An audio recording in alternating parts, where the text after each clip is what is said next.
Hello friends, welcome to my YouTube channel. आज हम देखेंगे आईटीआई इलेक्ट्रीशियन थ्योरी की क्लास 2। फ्रेंड्स, इसकी मैं क्लास 1 बना चुका हूं, जिसकी लिंक मैं आई बटन में दे दूंगा, वहां से क्लिक करके आप इजीली देख सकते हो। तो आज हम देखेंगे आईटीआई इलेक्ट्रीशियन थ्योरी क्लास 2, जिसमें हम देखेंगे बेसिक ऑफ इलेक्ट्रिसिटी।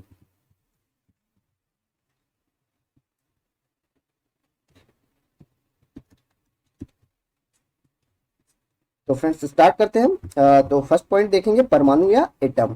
इसकी डेफिनेशन देखने की कोशिश करते हैं। इससे पहले अगर आपने मेरे चैनल को सब्सक्राइब नहीं किया है तो प्लीज सब्सक्राइब कर लीजिए और बेल आइकन पर क्लिक कर लीजिए ताकि आपको करंट नोटिफिकेशन मिलते रहे। तो फ्रेंड्स, परमाणु एटम की डेफिनेशन देखते हैं। किसी पदार्थ का वह छोटे से छोटा कण जो रासायनिक क्रियाओं में भाग ले सके अथवा रासायनिक क्रियाओं द्वारा पृथक किया जा सके उसे हम परमाणु कहते हैं। एक बार फिर से देख लेते हैं। किसी पदार्थ का वह छोटे से छोटा कण जो रासायनिक क्रियाओं में भाग ले सके अथवा रासायनिक क्रियाओं के द्वारा पृथक किया जा सके उसे हम क्या कहते हैं? परमाणु कहते हैं। यह प्रकृति में स्वतंत्र रूप से विद्यमान नहीं होता है। सेकंड पॉइंट देखते हैं परमाणु से रिलेटेड। यह मुख्यतः प्रोटॉन, न्यूट्रॉन और इलेक्ट्रॉन से मिलकर बना होता है। तीसरा जो पॉइंट है, प्रोटॉन, न्यूट्रॉन तथा इलेक्ट्रॉन ये प्रकृति के मूल कण माने जाते हैं। इसके बाद जो नेक्स्ट पॉइंट है, प्रोटॉन तथा न्यूट्रॉन परमाणु के नाभिक में विद्यमान रहते हैं जो परमाणु का केंद्रीय सघन भाग है। नेक्स्ट पॉइंट देखते हैं, प्रोटॉन पर प्लस 1.6 इंटू 10 की पावर माइनस 90 कूलम का आवेश होता है।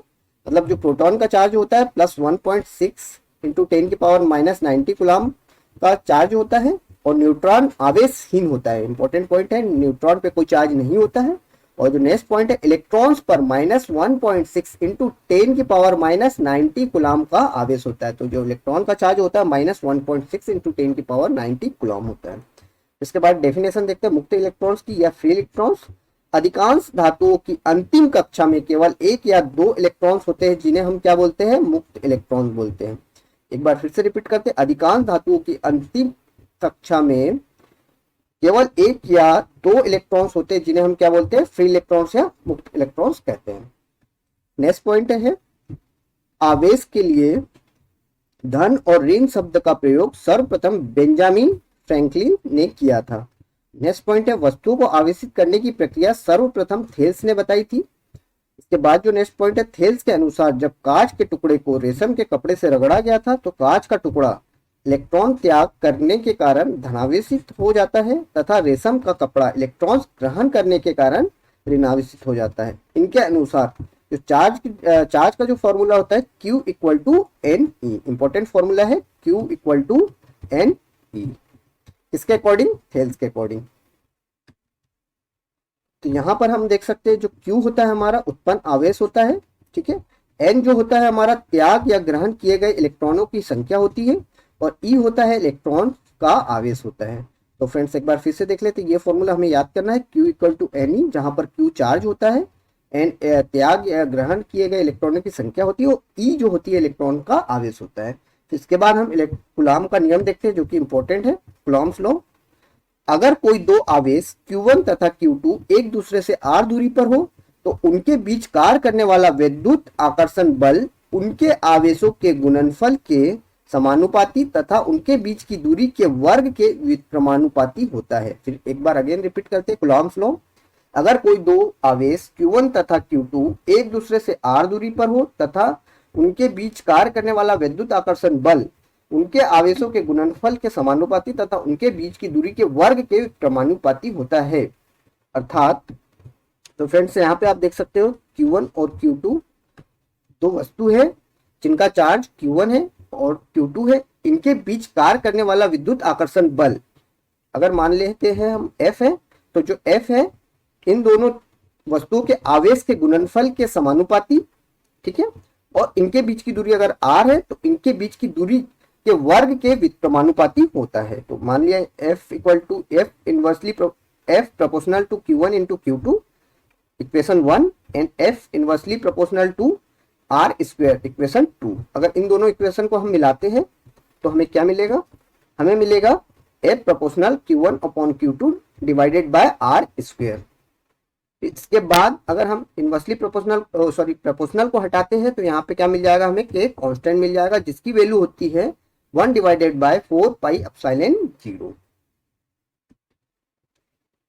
यहाँ पर के की वैल्यू पुट करेंगे तो हमें मिलेगा f equal to 1 divided by 4 pi epsilon 0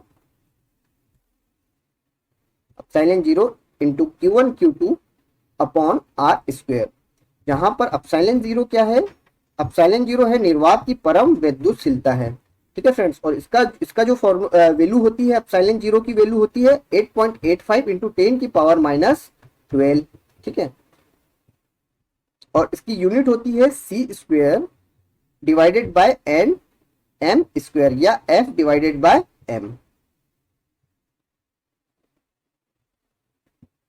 इसके बाद जो के की वैल्यू होती है 9 इंटू 10 की पावर 9 और यूनिट होती है n M square divided by c square.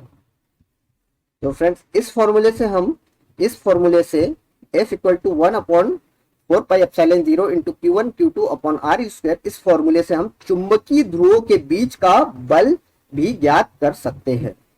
तो फ्रेंड्स ये मोस्ट इंपॉर्टेंट फॉर्मूला है जो आपको याद रखना होगा।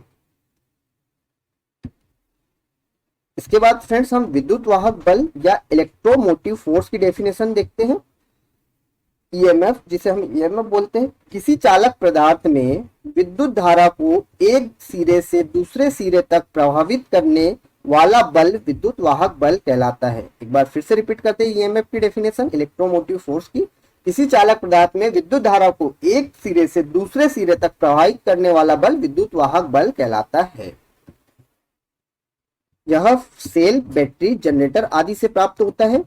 ठीक है फ्रेंड्स, इसका मात्रक मोस्ट इंपोर्टेंट, इसका मात्रक क्या होता है, ईएमएफ का जो मात्रक होता है वोल्ट होता है और इसे वी से सूचित किया जाता है। फ्रेंड्स यहाँ पर हम आवेश चार्ज की डेफिनेशन देख लेते हैं। यह किसी पदार्थ का वह गुण जिसके कारण कोई वस्तु विद्युत आकर्षण या विकर्षण का अनुभव करती है, यह क्या कहलाती है फ्रेंड, चार्ज। आवेश का जो एसआई मात्रक है वो क्या है फ्रेंड्स, कूलाम। आवेश का एसआई मात्रक कूलाम है और सीजीएस मात्रक जो है स्टेट कूलाम होता है। इसे सी से भी प्रदर्शित करते हैं। और आवेश का जो मात्रक होता है एम्पियर सेकंड भी होता है। तो फ्रेंड्स आवेश का जो मात्रक है एम्पियर सेकंड भी है। नेक्स्ट पॉइंट देखते हैं, विभव या पोटेंशियल। इसे हम कैपिटल वी से डिनोट करते हैं। इसकी डेफिनेशन देखते हैं, एकांक आवेश को अनंत से किसी बिंदु तक लाने में किया गया कार्य उस बिंदु का क्या कहलाता है, विभव कहलाता है। एकांक आवेश को किसी अनंत से किसी बिंदु तक लाने में किया गया कार्य उस बिंदु का क्या कहलाता है, विभव कहलाता है। ये फ्रेंड्स इसका जो फॉर्मूला होता है V equal to W upon Q। और फ्रेंड्स इसका मात्रक अगर देखें तो जूल्स पर कूलाम होता है या वोल्ट होता है। ठीक है फ्रेंड्स, पर इसके बाद नोट देखते हैं, परिपथ में धारा का प्रवाह शून्य होने पर विभवांतर का मान शून्य हो जाता है। नेक्स्ट पॉइंट देखते हैं, विभवांतर, पोटेंशियल डिफरेंस। जब किसी चालक में से विद्युत धारा प्रभावित होती है तो उसके सिरों के विभवों में कुछ अंतर पैदा होता है जिसे हम क्या कहते हैं, विभवांतर कहते हैं। नेक्स्ट हम इलेक्ट्रिक फील्ड या विद्युत क्षेत्र की डेफिनेशन देखते हैं।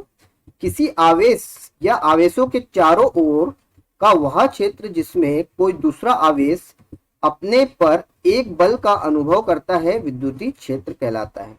तो फ्रेंड्स आप ये देख सकते हैं, इसका डायग्राम है विद्युत क्षेत्र का। किसी आवेश या आवेश के चारों ओर का वह क्षेत्र, ये आवेश या आवेश के चारों ओर का वह क्षेत्र जिसमें कोई दूसरा आवेश अपने पर एक बल का अनुभव करता है विद्युतीय क्षेत्र कहलाता है।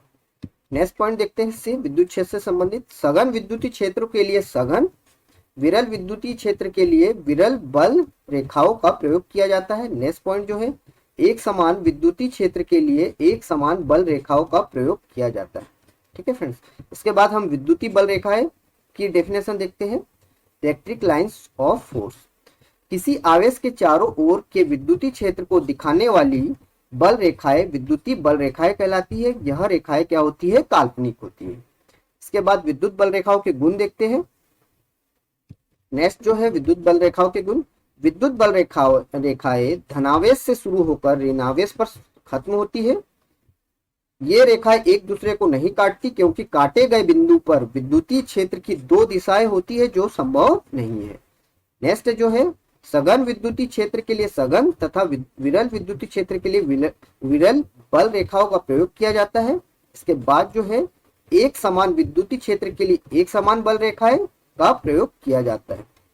नेक्स्ट है देखते हैं हम विद्युत क्षेत्र की तीव्रता, इंटेंसिटी ऑफ इलेक्ट्रिक फील्ड। विद्युत क्षेत्र की तीव्रता, यदि किसी विद्युतीय क्षेत्र में किसी बिंदु पर Q आवेश पर F बल लगता है तो उस बिंदु पर विद्युतीय क्षेत्र की तीव्रता E equal to f upon q होती है। ये इंपॉर्टेंट फॉर्मूला जो आपको याद रखना होगा, E equal to f upon q. विद्युतीय क्षेत्र की तीव्रता का एसआई मात्रक N अपॉन सी या NC माइनस 1 होता है। ठीक है फ्रेंड्स, विद्युत क्षेत्र की तीव्रता का मात्रक N अपॉन सी माइनस या N अपॉन सी होता है। यह एक सदिश राशि है। किसी खोखले चालक के अंदर विद्युत क्षेत्र की तीव्रता शून्य हो जाती है क्योंकि उसके अंदर का माध्यम हवा है, इसलिए बिजली चमकते समय कार के खिड़की और दरवाजे बंद कर लिए जाते हैं। और नेक्स्ट पॉइंट जो है साबुन के बुलबुले को धन या ऋण आवेश देने पर उसका आकार क्या होता है, बढ़ जाता है। तो फ्रेंड्स यहाँ पे दो पॉइंट आपको याद करने होंगे। किसी खोखले जो चालक होता है उसके अंदर विद्युतीय क्षेत्र की तीव्रता क्या हो जाती है, 0 हो जाती है, क्योंकि उसके अंदर कोई माध्यम नहीं हो, माध्यम हवा होती है। और फ्रेंड्स इसीलिए हम क्या करते हैं, जैसे बिजली चमकने पर क्या करते हैं, कार के अंदर कार के खिड़की दरवाजे बंद कर लेते हैं ताकि हम सुरक्षित रह सके। और इसके बाद जो साबुन के बुलबुले को धन या ऋण आवेश देने पर उसका आकार क्या होता है, बढ़ जाता है। इसके बाद फ्रेंड्स हम विद्युत धारा या इलेक्ट्रिक करंट की डेफिनेशन देखते हैं। किसी तत्व या पदार्थ में इलेक्ट्रॉन का प्रभाव विद्युत धारा कहलाता है, या आवेश प्रवाह की दर को हम क्या कहते हैं फ्रेंड्स, विद्युत धारा कहते हैं। विद्युत धारा का फॉर्मूला होता है Q अपॉन टी। इसका जो एसआई मात्रक होता है एम्पियर या कूलाम पर सेकेंड होता है। ठीक है फ्रेंड्स, यदि किसी बिंदु में एक सेकंड में 6.28 इंटू 10 की पावर 18 इलेक्ट्रॉन्स प्रभावित हो जाए तो विद्युत धारा का मान क्या होगा, 1 एम्पियर होगा। विद्युत धारा का वेग प्रकाश के समान 3 इंटू 10 की पावर 8 मिली सेकेंड होता है। विद्युत धारा एक अदिश राशि है क्योंकि यह सदिश के जोड़ नियमों का पालन नहीं करती। नेक्स्ट पॉइंट है विद्युत धारा हमेशा बंद परिपथ में प्रभावित होती है। विद्युत धारा हमेशा निम्न प्रतिरोध का मार्ग चुनती है और इलेक्ट्रॉन्स का बहाव हमेशा ऋण वस्तु से धन वस्तु की ओर होता है। नेक्स्ट देखते हैं हम ओम का नियम, ohms law.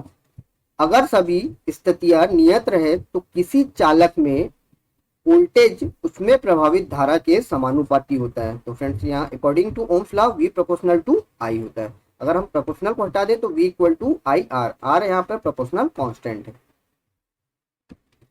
V equal to I R, R एक नियतांक है जो उस चालक का प्रतिरोध है।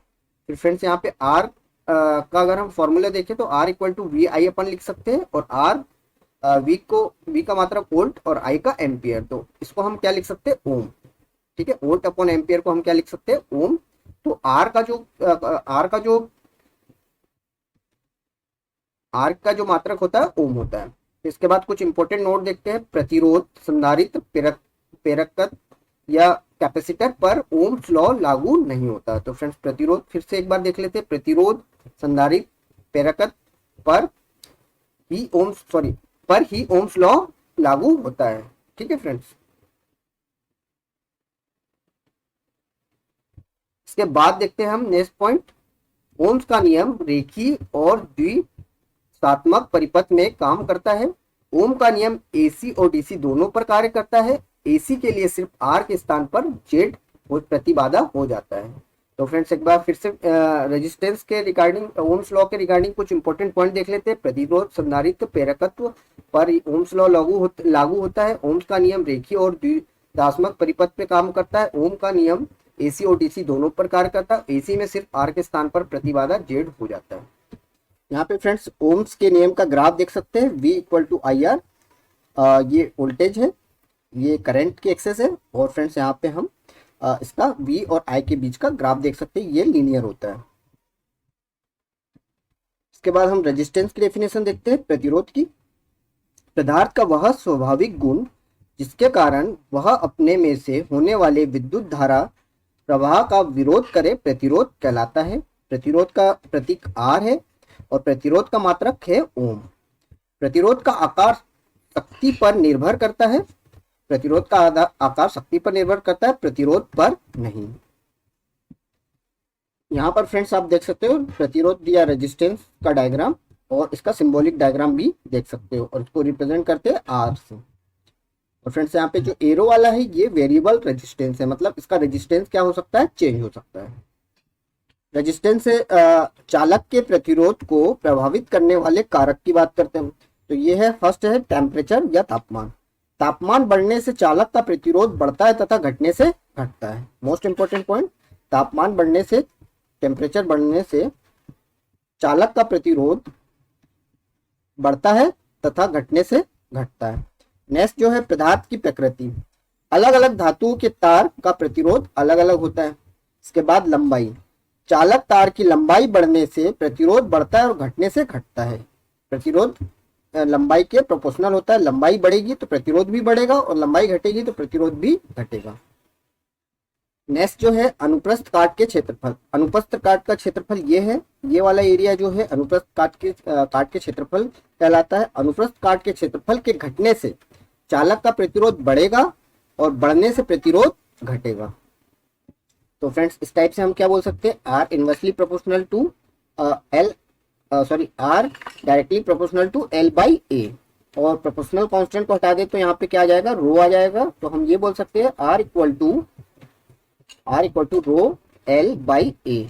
एल क्या लेंथ है चालक की, ए अनुप्रस्थ काट का क्षेत्रफल है, और यहाँ पे जो रो है वो चालक की प्रतिरोधकता है। यहाँ पर फ्रेंड्स हम विशिष्ट प्रतिरोध या इसको हम विशिष्ट प्रतिरोध या रो को विशिष्ट प्रतिरोध या प्रतिरोधकता कहते हैं, इसको हम रो से डिनोट करते हैं। ठीक है फ्रेंड्स, और इसका जो मात्रक है मोस्ट इंपोर्टेंट, जो विशिष्ट प्रतिरोध या प्रतिरोधकता का जो मात्रक होता है ओम मीटर होता है। ठीक है, और इसका जो फॉर्मूला होता है रो, हम जानते हैं कि आर का जो फॉर्मूला होता है रो एल बाई ए। तो यहाँ से विशिष्ट प्रतिरोधकता का फॉर्मूला निकाल लेंगे तो इसका फॉर्मूला होता है R into a upon l. ठीक है फ्रेंड्स, और इसका जो मात्रक है ओम मीटर होता है। ठीक है, आर यहाँ पर है अनुप्रस्थ काट का क्षेत्रफल चालक के, ये एरिया है। ठीक, आर है रेजिस्टेंस, ए है अनुप्रस्थ काट का क्षेत्रफल चालक का, और एल है लेंथ चालक की लंबाई। इसके बाद फ्रेंड्स हम चालकता या कंडक्टेंस की डेफिनेशन देखते हैं। पदार्थ का वह गुण जो विद्युत धारा प्रवाह में सुगमता प्रदान करता है चालकता कहलाता है। इसे जी से कैपिटल जी से सूचित करते हैं। किसी पदार्थ की चालकता उसके प्रतिरोधकता का व्युत्क्रमानुपाती होती है। ताप बढ़ने से प्रतिरोध का मान बढ़ता है, चालकता घटती है। तो जी जो होती है इनवर्सली प्रोपोर्शनल टू आर होती है, रेजिस्टेंस होती है, और इसका जो एसआई मात्रक है ओम इनवर्स है या मोह है, या इसको हम सीमेन भी बोलते हैं। ठीक है फ्रेंड्स, अब फ्रेंड्स विशिष्ट चालकता या स्पेसिफिक कंडक्टेंस की डेफिनेशन देखते हैं। विशिष्ट चालकता विशिष्ट प्रतिरोध का व्युत्क्रम होता है। ठीक है फ्रेंड्स, इसे हम सिग्मा से सूचित करते हैं। तो सिग्मा इक्वल टू हो गया इनवर्सली प्रोपोर्शनल टू विशिष्ट प्रतिरोध। ठीक है फ्रेंड्स, और इसका जो मात्रक एसआई मात्रक होता है ohm inverse divided by metre inverse होता है। ठीक है, या मो मीटर इनवर्स होता है। ठीक है फ्रेंड्स, अब यहाँ पे नोट देख लेते हैं, विशिष्ट नोट देख लेते हैं। विशिष्ट नोट होता है किसी चालक तार की लंबाई x गुना कर दिया जाए तो इसका प्रतिरोध भी क्या हो जाएगा फ्रेंड्स, x गुना हो जाएगा। तो लंबाई x गुना करने पर, चालक की लंबाई को x गुना करने पर उसका प्रतिरोध भी x गुना हो जाएगा।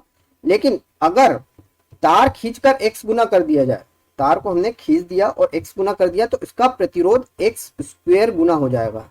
x कितना हो जाएगा, x स्क्वायर गुना हो जाएगा।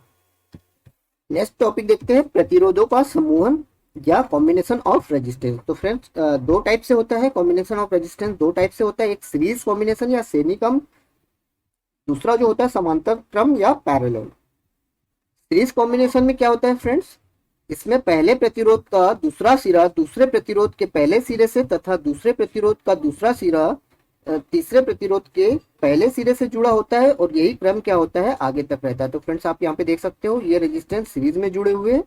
ठीक है फ्रेंड्स, इनका जो इक्विवेलेंट रेजिस्टेंस होता है R1 प्लस R2, मतलब जो इनका जो इक्विवेलेंट रेजिस्टेंस होगा फ्रेंड, आपस में क्या हो जाएगा, ये आपस में ऐड हो जाएंगे।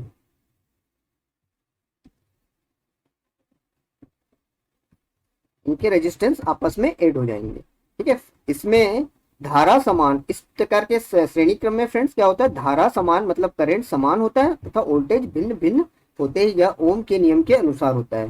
तो फ्रेंड्स इन रेजिस्टेंस में क्या होगा, करंट सेम होगा लेकिन इसके अक्रॉस जो वोल्टेज होंगे वो अलग होंगे। तो हम यहाँ से बोल सकते हैं अगर ये R1 के अक्रॉस जो वोल्टेज V1 है और R2 के अक्रॉस वोल्टेज V2 है तो हम ये बोल सकते हैं V1 is not equal to V2। और अगर इन दोनों में जो करंट है फ्रेंड्स वो सेम फ्लो होगी, R1 और R2 में फ्लो होने वाली करंट सेम होगी। सेकंड जो होता है समांतर क्रम समूहन या पैरेलल कॉम्बिनेशन। इस समूहन में सभी प्रतिरोध का पहला सिरा एक साथ तथा दूसरा सिरा एक साथ जुड़ा होता है।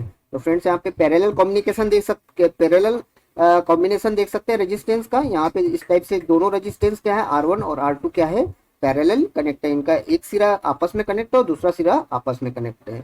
अब यहाँ पे फ्रेंड्स आप एक चीज देख सकते हैं कि इसके इन दोनों के अक्रॉस जो वोल्टेज होगा V वो होगा सेम और जिनमें फ्लो होने वाले जो करंट होंगे वो होंगे अलग अलग। तो यहाँ से हम बोल सकते हैं अगर R1 में I1 करंट फ्लो हो रहा है तो और R2 में I2 करंट फ्लो हो रहा है तो यहाँ से हम बोल सकते हैं I1 is not equal to I2 और फ्रेंड्स वोल्टेज सेम होंगे। फ्रेंड्स यहाँ पे जो इक्विवेलेंट रेजिस्टेंस आएगा उसका जो फॉर्मूला होता है 1/R equal to 1/R1 plus 1/R2। तो यहाँ से R की वैल्यू आ सकती है, यहाँ से इसको जब सॉल्व करेंगे तो R की वैल्यू आ जाएगी R1 into R2 divided by R1 plus R2। इसमें वोल्टेज समान तथा विद्युत धारा भिन्न भिन्न होती है। नेक्स्ट है friends Wheatstone bridge. Wheatstone bridge क्या है, यह एक अज्ञात प्रतिरोध को ज्ञात करने की युक्ति है, ठीक है फ्रेंड्स। आप व्हीटस्टोन ब्रिज का डायग्राम देख सकते हो।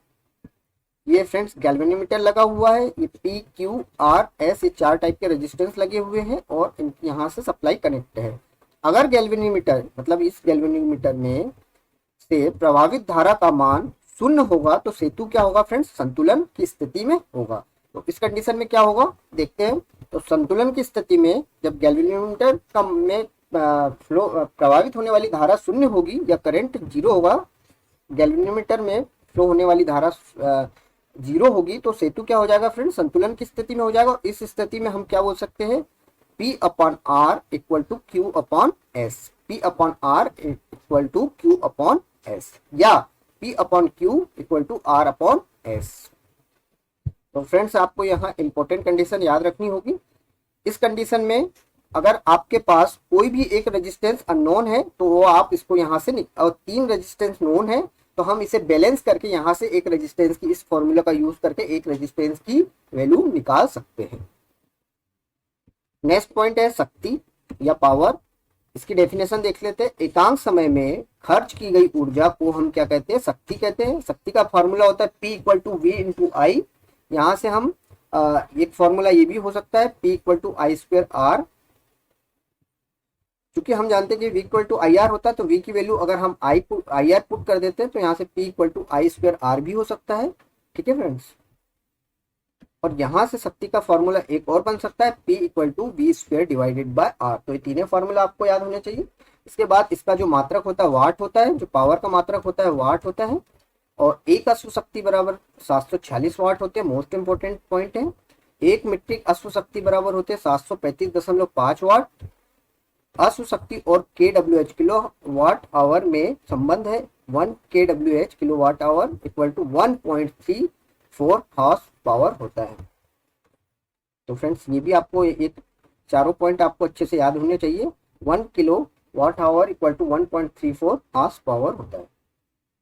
नेक्स्ट पॉइंट देखते हैं हम, धारिता या कैपेसिटी। किसी चालक की धारिता उस चालक में विभव को एकांक से बढ़ाने के लिए आवश्यक आवेश की मात्रा होती है।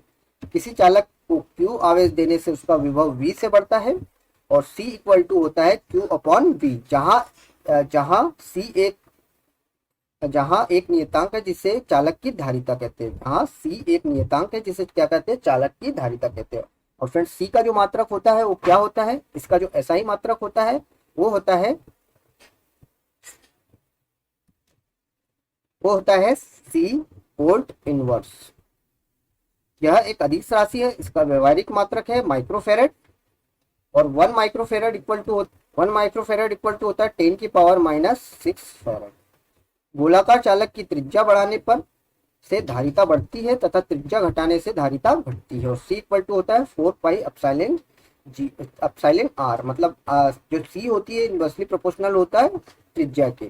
ठीक है, गणना करने पर पृथ्वी की धारिता, मोस्ट इंपॉर्टेंट पॉइंट है फ्रेंड्स, गणना करने पर पृथ्वी की जो धारिता है वो कितनी है, 711 माइक्रोफेरेड आती है, जबकि वास्तविक रूप से पृथ्वी की धारिता अनंत है। इसके बाद फ्रेंड्स हम कैपेसिटर की डेफिनेशन देखते हैं। संधारित्र यह एक ऐसी व्यवस्था है जिसके द्वारा आवेश की उपयुक्त मात्रा को एकत्रित किया जाता है। संधारित्र एसी डीसी तथा दोनों पर कार्य करता है। एसी या डीसी या दोनों पर कार्य करता है। डीसी को रोकता है तथा एसी को प्रभावित करता है। तो फ्रेंड्स कैपेसिटर क्या करता है, डीसी को रोकता है और एसी को प्रभावित। तो फ्रेंड्स आप यहाँ पे कैपेसिटर का डायग्राम देख सकते हो, सिंबॉलिक डायग्राम। ठीक है फ्रेंड्स, यहाँ पे देख सकते हो 2 प्लेटें हैं और ये कनेक्ट है वायर के थ्रू। और फ्रेंड्स यहाँ पे जो एरो है ये दिखाता है वेरिएबल कैपेसिटेंस, वेरिएबल कैपेसिटर का सिंबल है ये फ्रेंड्स ये कैपेसिटर है। प्रैक्टिकल कैपेसिटर इस टाइप के होते हैं, आपने देखा होगा अक्सर, जो हमारे टीवी या रेडियो में या किसी आईसी में लगे होते हैं। समांतर प्लेट संधारित्र, इसमें समान धातु के समान क्षेत्रफल के 2 प्लेट एक दूसरे से d दूरी पर रखे जाते हैं। तो फ्रेंड्स आप देख सकते हैं 2 प्लेट है, ठीक है, समान क्षेत्रफल के, और ये दोनों एक दूसरे के बीच में d डिस्टेंस पर रखे गए। उसका सिंबल इस टाइप से होता है। फ्रेंड्स यहाँ पे कैपेसिटेंस का जो फॉर्मूला होता है वो होता है epsilon 0 into A divided by D. यहाँ पर जो ए है वो है एरिया ऑफ प्लेट। ठीक है फ्रेंड्स, इसके बाद डी जो है 2 प्लेट के बीच की डिस्टेंस है। कैपेसिटर विद्युत स्थैतिक क्षेत्र में ऊर्जा संचित रखता है। संधारित्र की धारिता निम्न तथ्यों पर निर्भर करती है, जैसे संधारित्र के सतहों के क्षेत्रफल a पर, ठीक है फ्रेंड्स, संधारित्र के दोनों प्लेट के बीच की दूरी पर, और दोनों प्लेट के बीच के माध्यम पर जो एप्सिलॉन 0 है, इन दोनों के 2 प्लेट है उनके बीच का जो माध्यम है उस माध्यम पर भी डिपेंड करती है। इसके बाद संधारित्र कॉम्बिनेशन ऑफ कैपेसिटर जो होते हैं वो होते हैं फ्रेंड्स श्रेणी क्रम में और समांतर क्रम में। श्रेणी क्रम में क्या होता है फ्रेंड्स, इस क्रम में पहले संधारित्र का दूसरा सिरा दूसरे संधारित्र के पहले सिरे से तथा दूसरे संधारित्र का दूसरा सिरा तीसरे संधारित्र के पहले सिरे से जुड़ा होता है, और यही क्रम आगे भी जारी रहता है। तो फ्रेंड्स यहाँ आप देख सकते हो श्रेणी क्रम, ये जो कैपेसिटर है इनका कॉम्बिनेशन, ये सीरीज तीनों कैपेसिटर C1 C2 और C3 ये तीनों आपस में सीरीज में जुड़े हुए हैं, और इसका जो इक्विवेलेंट कैपेसिटेंस होता है 1/C equal to 1/C1 plus 1/C2 plus 1/C3 होता है। और मोस्ट इंपॉर्टेंट पॉइंट ये है कि इस प्रकार के समूहन में धारा समान होती है। ठीक है फ्रेंड्स, ये करंट क्या होगा, सेम होगा तीनों में, C1 C2 C3 में, तथा वोल्टेज अलग अलग होते हैं। तो फ्रेंड्स क्या होगे, धारा तो सेम होगी लेकिन वोल्टेज क्या होगे फ्रेंड्स, अलग अलग होंगे। नेक्स्ट पॉइंट है समांतर क्रम, कैपेसिटर का समांतर क्रम। इस प्रकार के समूहन में प्रत्येक संधारित्र का पहला सिरा एक साथ तथा दूसरा सिरा एक साथ जुड़ा होता है। तो फ्रेंड्स यहाँ पे आप पैरेलल कॉम्बिनेशन देख सकते हो कैपेसिटर का, इनके पहले सिरे, तीनों के पहले सिरे आपस में कनेक्ट है और दूसरे सिरे आपस में कनेक्ट है। यहाँ पे 3 C1 C2 C3 3 कैपेसिटर है, तीनों के सिरे आपस में पैरेलल कॉम्बिनेशन से कनेक्ट है। इस टाइप की कॉम्बिनेशन में फ्रेंड्स जो इक्विवेलेंट कैपेसिटेंस होता है वो तीनों का क्या होता है, आपस में ऐड कर देते हैं, C1 C2 C3। ठीक है फ्रेंड्स, इसके बाद एक इंपॉर्टेंट पॉइंट है, इस तरह के समूहन धारा का मान अलग अलग होता है। फ्रेंड्स इस टाइप के समूहन में धारा क्या होगी, करंट अलग अलग होगा तीनों में, जबकि वोल्टेज क्या होगा, सेम होगा। नेक्स्ट पॉइंट है धारा घनत्व या करंट डेंसिटी। करंट डेंसिटी क्या होती है फ्रेंड्स, किसी चालक तार के अनुप्रस्थ काट के एकांक क्षेत्रफल से प्रभावित धारा घनत्व कहलाती है। यह एक सदिश राशि है। ठीक है फ्रेंड्स, फिर से एक बार रिपीट करते हैं, करंट डेंसिटी किसी चालक तार के अनुप्रस्थ काट, ये वाला जो फ्रेंड एरिया है वो अनुप्रस्थ काट का क्षेत्रफल है। अनुप्रस्थ काट के एकांक क्षेत्रफल से प्रभावित धारा घनत्व कहलाती है, और यह क्या है फ्रेंड्स, एक सदिश राशि है। इसे फ्रेंड्स जे से सूचित किया जाता है। ठीक है फ्रेंड्स, और इसका जो फॉर्मूला होता है वो होता है I अपॉन अनुप्रस्थ काट का क्षेत्रफल मतलब A, और इसका जो मात्रक होता है friends ampere into metre minus square होता है। ठीक है फ्रेंड्स, नेक्स्ट है विद्युत धारा के प्रकार। विद्युत धारा के प्रकार या टाइप्स ऑफ इलेक्ट्रिक करंट। तो ये दो प्रकार के होते हैं, दिष्ट धारा या हमें डीसी करंट बोलते हैं। अब इसकी डेफिनेशन देख लेते हैं। ऐसी विद्युत धारा जिसमें धारा और दिशा का मान नियत रहे या कांस्टेंट रहे, दिष्ट धारा कहलाती है। एक बार फिर से डीसी की डायरेक्ट करंट की डेफिनेशन देखते हैं। ऐसी विद्युत धारा जिसमें धारा का मान और दिशा दोनों क्या रहे, कांस्टेंट या नियत रहे, दिष्ट धारा कहलाती है। तो फ्रेंड्स यहाँ पे आप इसका ग्राफ देख सकते हो डीसी धारा का। यहाँ पे फ्रेंड्स आप देख सकते हो कि ये करंट की डायरेक्शन भी सेम है, डायरेक्शन भी कांस्टेंट है, मतलब एक ही डायरेक्शन में फ्लो हो रहा है। और दूसरा जो इसका मान है, मान मतलब इसकी जो वैल्यू है वो भी क्या है, सेम है। मोस्ट इंपोर्टेंट पॉइंट ये है, ये धारा जो डीसी धारा है वो सेल, बैटरी, जनरेटर आदि से प्राप्त की जाती है। इसका जो उपयोग होता है फ्रेंड्स कहाँ होता है, इलेक्ट्रोप्लेटिंग में, आर्क वेल्डिंग में, बैटरी चार्जिंग में और इलेक्ट्रॉनिक उपकरणों के प्रचालन में उपयोग होता है। फिर इसके बाद देखते हैं फ्रेंड्स जो सेकंड टाइप की विद्युत धारा वो है फ्रेंड्स अल्टरनेटिंग करंट या प्रत्यावर्ती धारा। इसकी डेफिनेशन देख लेते हैं। ऐसी विद्युत धारा जिसमें धारा और दिशा का मान एक नियत दर पर परिवर्तित होते हैं, प्रत्यावर्ती धारा कहलाती है। एक बार फिर से डेफिनेशन देखते हैं।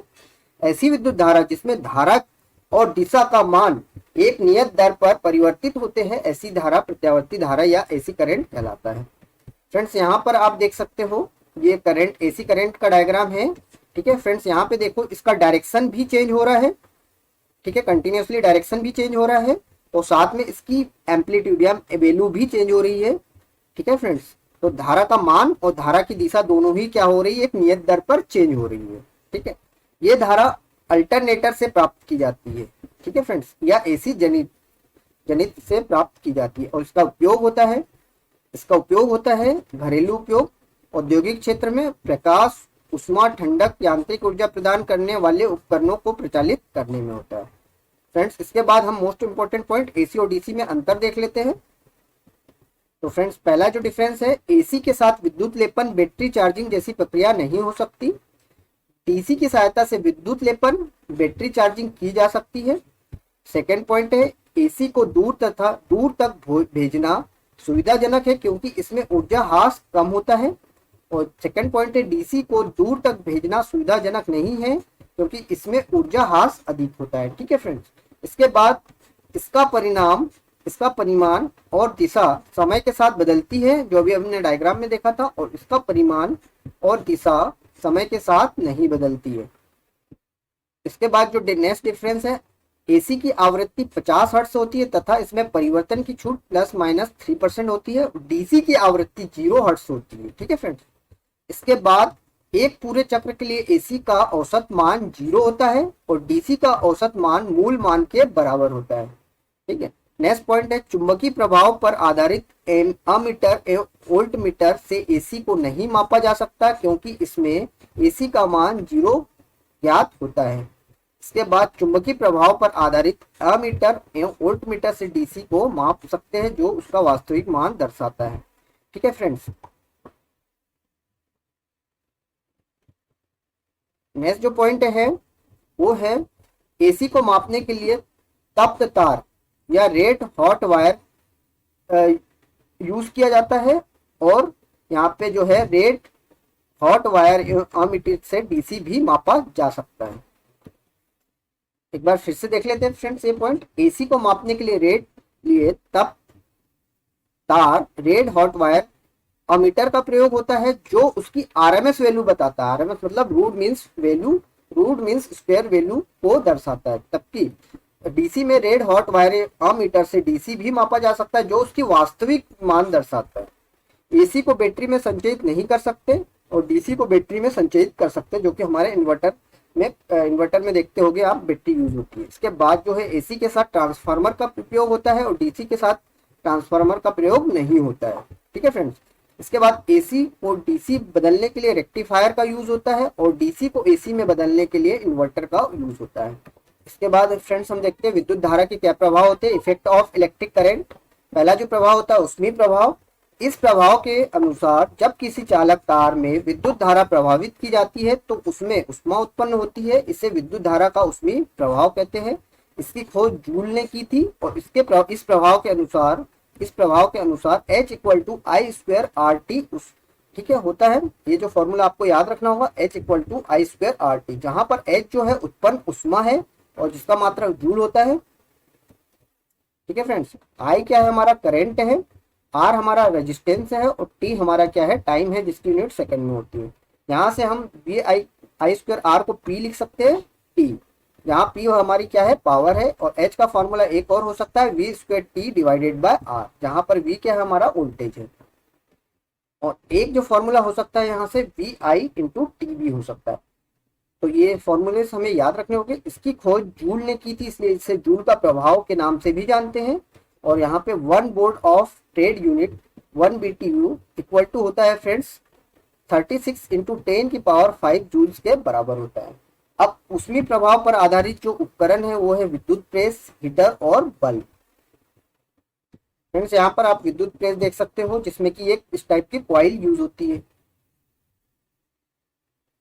यहाँ पे आप देख सकते हो फ्रेंड्स, इसमें अभ्रक का एक प्लेट होता है जो उष्मा का सुचालक किंतु विद्युत का कुचालक होता है। ठीक है फ्रेंड्स, अभ्रक की एक प्लेट होती है जो कॉइल के नीचे होती है, जो उष्मा का सुचालक करती है किंतु विद्युत का कुचालक होती है। सेकंड पॉइंट है जिस पर नाइक्रोम निकिल प्लस क्रोमियम की एक कुंडली होती है, जब इसे विद्युत धारा प्रभावित की जाती है तो यह गर्म हो जाती है। तो फ्रेंड जो कॉइल बनी होती है वो नाइक्रोम की होती है, जो विद्युत प्रेस में एक कॉइल होती है वो नाइक्रोम की बनी होती है, निकल प्लस क्रोमियम की।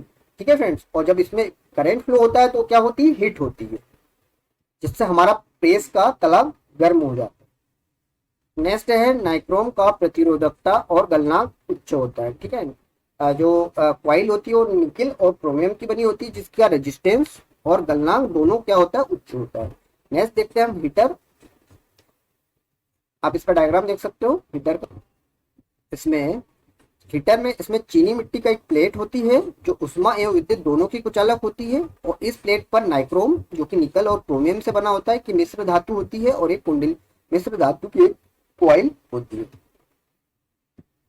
जो कि हीट डेवलप करती है। ठीक है फ्रेंड्स, इसके बाद देखते हैं हम बल्ब।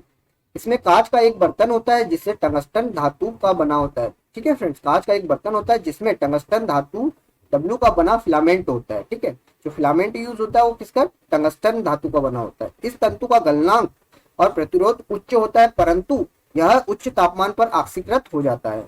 ठीक है, इसलिए पहले बल्ब में निर्वात रखा जाता है, परंतु निर्वात में उष्मा का संचरण संवहन द्वारा नहीं हो पाने के कारण टंगस्टन पिघलकर वाष्पीकृत हो जाता है। इसी समस्या को दूर करने के लिए आजकल बल्ब नाइट्रोजन या आर्गन गैस भरी जाती है। ठीक है फ्रेंड्स, फिलामेंट का जो तापमान होता है 1500 डिग्री सेल्सियस से 3000 डिग्री सेल्सियस तक होता है।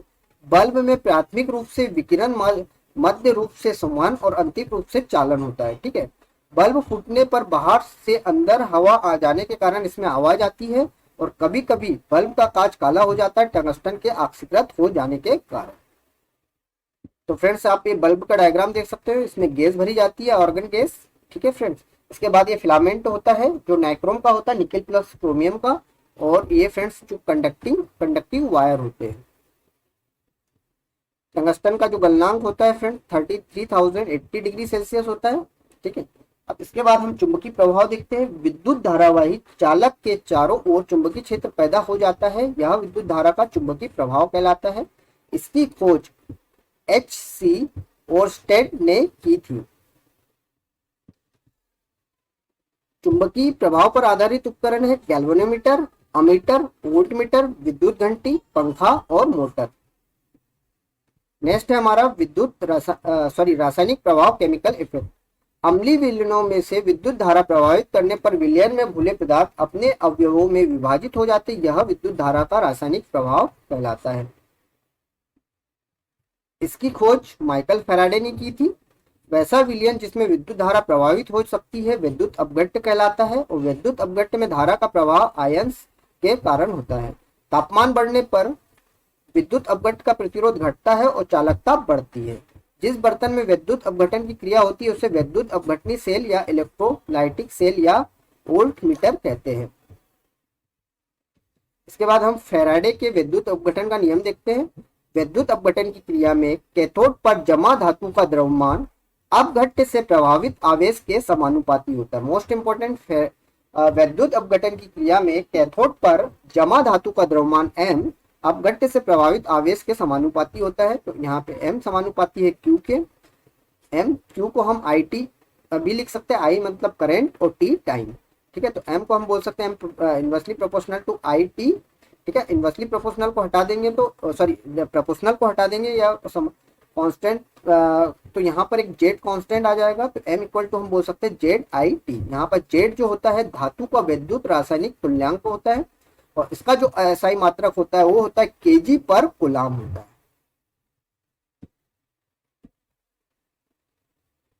इसका एसआई मात्रक होता है KG coulomb, KG plus coulomb, और एक फैराड इक्वल टू होता है 96,500 कूलाम। रासायनिक प्रभाव पर आधारित उपकरण होते हैं सेल्स, विद्युत लेपन और धातु निष्कर्षण। विद्युत मुद्रण सेल की ध्रुवता ज्ञात करने में। अब फ्रेंड्स विद्युत लेपन में क्या होता है, जिस धातु का परत चढ़ाना होता है उसे उसका एनोड लेते हैं, जिस पर चढ़ाना होता है उसका कैथोड लेते हैं, फिर इस धातु का विद्युत अपघट्य भी लेते हैं। जब अपघट्य में विद्युत धारा प्रभावित होती है तो एनोड से धातु विद्युत अपघटन से तथा अपघट्य से कैथोड पर जमा होती है, जबकि धातु कैथोड पर जमा हो जाता है तथा एनोड धीरे धीरे पतला हो जाता है। नेक्स्ट देखते हैं फ्रेंड्स किरचॉफ का नियम।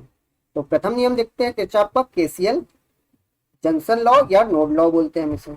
इस नियम के अनुसार किसी खुले परिपथ में या किसी विद्युत परिपथ में किसी भी संधि या नोड पर मिलने वाली समस्त धाराओं का बीजगणितीय योग शून्य होता है।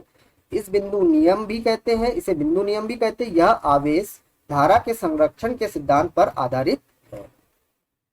तो फ्रेंड्स इस डायग्राम में आप देख सकते हो कि इस पॉइंट पर कुछ धाराएं आ रही है और कुछ धाराएं जा रही है। तो यहाँ पर आने वाली धारा का योग जाने वाली धाराओं के सम के बराबर होता है, या बोल सकते हैं आने वाली धाराएं का सम जाने वाली धाराओं के सम के बराबर होता है। इसके बाद फ्रेंड्स हम द्वितीय नियम देखते हैं जिसे केवीएल कहते हैं, किरचॉफ वोल्टेज लॉ या लूप लॉ। यह देखते हैं किसी बंद परिपथ में या किसी वैद्युतीय परिपथ में किसी भी बंद लूप पर मिलने वाली समस्त वोल्टेज का बीजगणितीय योग क्या होता है, शून्य होता है। यह ऊर्जा संरक्षण के सिद्धांत पर कार्य करता है। लूप हमेशा बंद परिपथ होता है। मेष एक ऐसा बंद परिपथ है जिसके अंदर कोई दूसरा बंद परिपथ नहीं होता, उसे मेष कहते हैं। सारा मेष लूप होगा लेकिन सारा लूप मेष नहीं हो सकता। ये कुछ इंपॉर्टेंट पॉइंट है।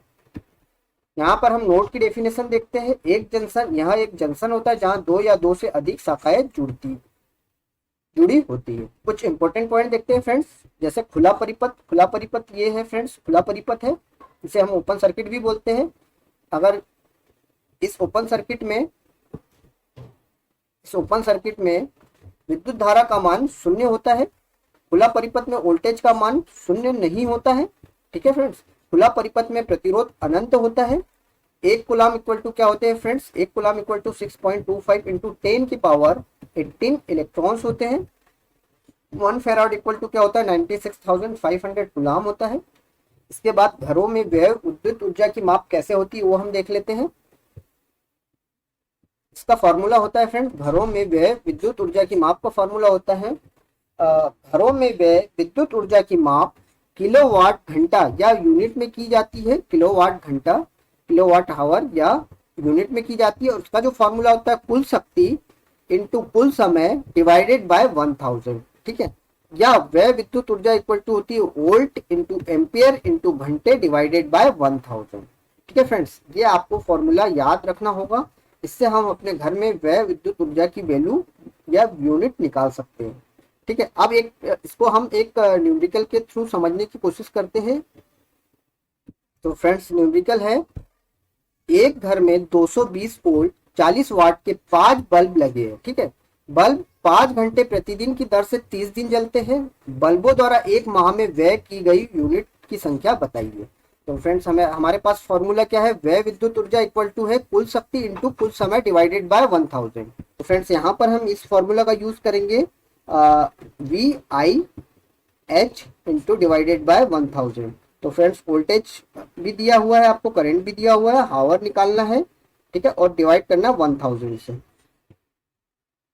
या आप फॉर्मूला यूज कर सकते हैं वॉट या कुल शक्ति इंटू समय, कुल शक्ति इंटू समय डिवाइडेड बाय 1000। तो यहाँ पर आप इसकी वैल्यू पुट कर दीजिए, 40 वाट के 5 बल्ब है और 5 घंटे चलते हैं 30 दिनों तक, और डिवाइड करना है 1000 से। ठीक है, तो इस टाइप से ये आ जाएगा, इसकी वैल्यू आ जाएगी 30 किलोवाट आवर, या बोल सकते हैं हम 30 यूनिट। ठीक है फ्रेंड्स, इस टाइप से आप घर में व्यय जितनी भी व्यय यूनिट है वो आप इसको कैलकुलेट कर सकते हो, घरेलू खर्च की यूनिट आप कैलकुलेट कर सकते हो इस टाइप से। पॉइंट देख लेते हैं, जैसे कि विद्युत परिपथ में निम्न रंगों द्वारा तार प्रदर्शित किए जाते हैं। मोस्ट इंपॉर्टेंट चीज है, जो रेड है, येलो है, ब्लू है, ये फेस के लिए यूज किए जाते हैं। जैसे हमारे घर में जैसे 3 फेस लाइन में आपने देखा होगा, कभी कभी हमारे घर में सिंगल फेस आता है, कई जगह 3 फेस जैसे इंडस्ट्रीज में यूज होता है, खेतों में यूज होता है, तो वहां पर रेड, येलो और ब्लू 3 वायर आते हैं, तीनों फेस के लिए यूज किए जाते हैं। इसके बाद जो ग्रीन होता है वो भू संपर्क के लिए यूज किया जाता है, ग्राउंड के लिए किया जाता है, और ब्लैक वाला जो न्यूट्रल के लिए यूज होता है। ठीक है फ्रेंड्स, इसके बाद उच्च वोल्टेज ट्रांसमिशन लाइन की सबसे ऊपर भू संपर्कित चालक रहता है। इसके बाद क्या रहता है, फेज रहता है। इसके बाद फ्रेंड्स हम कुछ इंपॉर्टेंट पॉइंट्स देख लेते हैं, जैसे किसी व्यक्ति को सुरक्षित रहने के लिए अधिकतम 9 मिली एम्पियर विद्युत धारा उपयुक्त होती है। ठीक है फ्रेंड्स, इसके बाद मानव शरीर का जो प्रतिरोध होता है वो 1000 लगभग कितना होता है फ्रेंड्स, 1000 ओम होता है। ठीक है, इसके बाद जो नेक्स्ट पॉइंट है, केल्विन ब्रिज से निम्न प्रतिरोध मापा जाता है। तो केल्विन ब्रिज का उपयोग करते हैं निम्न रेजिस्टेंस ज्ञात करने के लिए। तो इसके बाद है फ्रेंड्स, अगर दो तार समानांतर में एक ही दिशा में धारा प्रवाहित हो, तो अगर दो तार समानांतर है और उसमें एक ही दिशा में धारा प्रवाहित हो रही है तो ये एक दूसरे को आकर्षित करेंगे। यदि दो प्रतिरोध को समांतर में जोड़ा जाए तो परिणामी प्रतिरोध निम्न प्रतिरोध से कम होगा। ठीक है फ्रेंड्स, और नेक्स्ट पॉइंट जो है वो है पानी में अगर सप्लाई के दो तारों को डाल दिया जाए और दोनों तार के पास में बुलबुले बनते हैं तो वह सप्लाई डीसी की है, और यदि बुलबुले बने बिना पानी गर्म हो रहा है तो वह सप्लाई एसी की है। फ्रेंड्स, ये आपको करना नहीं है, ये बताया गया है, ये प्रैक्टिकल आपको घर में नहीं करना है। इसके बाद घरों में लगे उपकरण विद्युत सप्लाई के समानांतर में लगे होते हैं। घरों में लगे उपकरण विद्युत सप्लाई के साथ समानांतर में लगे होते हैं, इसके कारण एक समान वोल्टेज होता है। तो फ्रेंड्स, जो आपके घर में जितनी भी वायरिंग होती है, जितने भी उपकरण होते हैं वो पैरेलल कॉम्बिनेशन में होते हैं, समानांतर होते हैं फ्रेंड्स, श्रेणी क्रम में नहीं होते, समानांतर, इसलिए सभी में वोल्टेज क्या होता है, एक समान होता है। ये आपको याद रखना होगा। Friends, thanks for watching. इसके नेक्स्ट पार्ट में हम एमसीक्यू टाइप क्वेश्चन सॉल्व करेंगे। धन्यवाद।